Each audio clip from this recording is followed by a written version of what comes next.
The National Resistance Movement NRM Delegates Conference started on August 18th and ended today.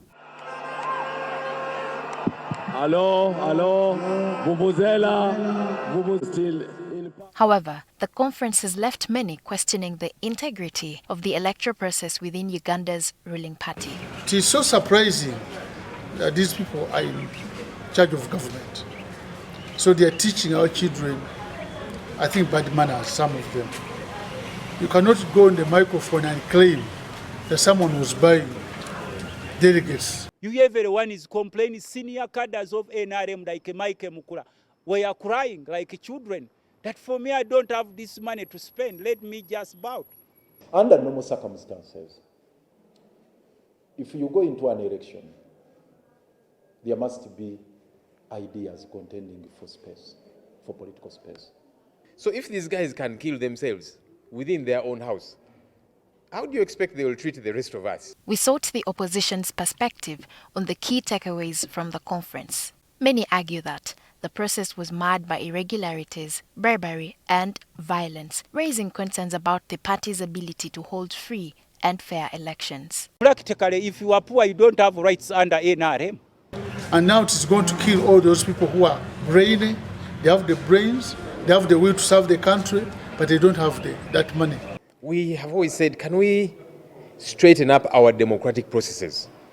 Can we make sure we have free and fair elections? Because we don't. We know our elections are a mess time and again. And our colleagues in the NRM always say, you opposition, you like complaining and all of that.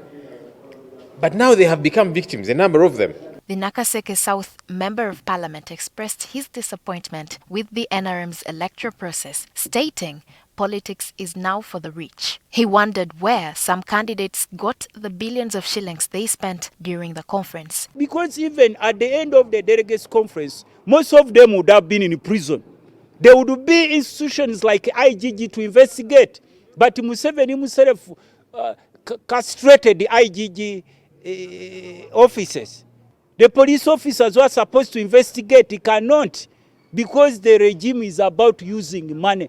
Joel Senyonyi, NUP spokesperson and leader of opposition in Parliament, noted that the violence and irregularities witnessed were a vindication of the opposition's long-held claims about the ruling party's electoral malpractices, highlighting the double standards often applied by the government when dealing with opposition parties. Whenever the regime blames we, the opposition, for being violent, it's good everybody has seen who is violent.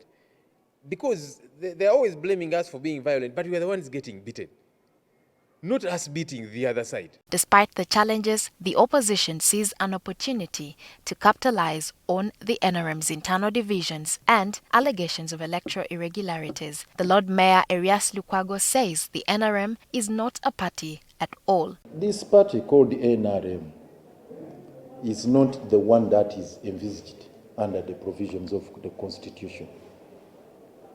What Museveni is still running is his movement, his own outfit, his own formation, which is alien to the Constitution. Article 71 gives the parameter, sets the standard to which a given political party must conform. He argues Museveni continues to appoint leaders to positions that under Article 71 of the Constitution should be elected. Even these ones which remained elective within the party constitution, by practice, they are not actually elective.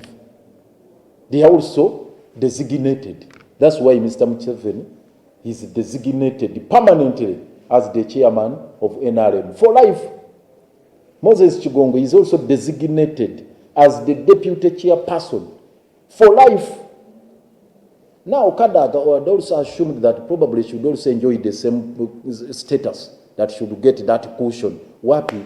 According to him, as long as Museveni remains in power, Article 71 cannot truly be enforced. He warns this political imbalance is setting the stage for a confrontation between defenders of the status quo and those demanding change. Lydia Felly Akullu, NTV Tonight.